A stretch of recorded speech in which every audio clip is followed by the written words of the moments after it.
क्या आपने कभी सोचा है मृत्यु के बाद आत्मा तुरंत चली जाती है? नहीं, गरुड़ पुराण कहता है मृत्यु के बाद आत्मा 13 दिन तक इस लोक और परलोक के बीच भटकती है। आज सनातन 365 डे 13 में हम जानेंगे मृत्यु के बाद आत्मा हर एक दिन क्या देखती है, क्या महसूस करती है और क्यों 13 दिन के कर्मकांड सनातन धर्म में इतने महत्वपूर्ण हैं। ध्यान से सुनना, यह वीडियो कहानी नहीं है, यह सच्चाई है। पहला दिन भ्रम और पीड़ा। मृत्यु के तुरंत बाद आत्मा को विश्वास ही नहीं होता कि शरीर छूट चुका है। वह अपने ही शरीर को देखती है, अपने परिवार को रोते हुए देखती है, लेकिन बोल नहीं पाती। यह सबसे पीड़ादायक समय होता है। दूसरा दिन भूख और प्यास। गरुड़ पुराण कहता है आत्मा को भूख और प्यास लगती है, लेकिन वह कुछ ग्रहण नहीं कर पाती, इसीलिए पिंडदान और तर्पण किया जाता है। तीसरा दिन भय का आरंभ। अब आत्मा को यमदूतों की उपस्थिति का अनुभव होता है।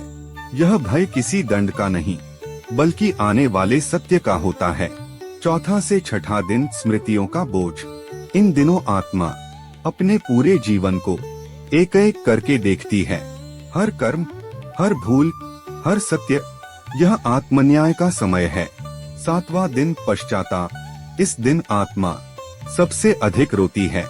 गरुड़ पुराण कहता है यह वह दिन है जब आत्मा समझ जाती है कि अब सुधार का अवसर समाप्त हो चुका है।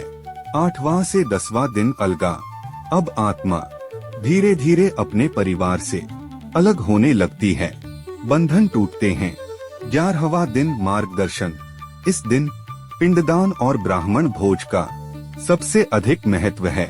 यह आत्मा को अगले मार्ग की शक्ति देता है। 12वां दिन तैयारी। आत्मा अब नए मार्ग के लिए तैयार होती है। यह दिन अंतिम स्मरण का होता है। 13वां दिन निर्णय। गरुड़ पुराण कहता है 13वें दिन आत्मा का मार्ग तय होता है। यहीं से नरक, स्वर्ग या पुनर्जन्म की दिशा बनती है। अंतिम सत्य, एंडिंग लाइंस।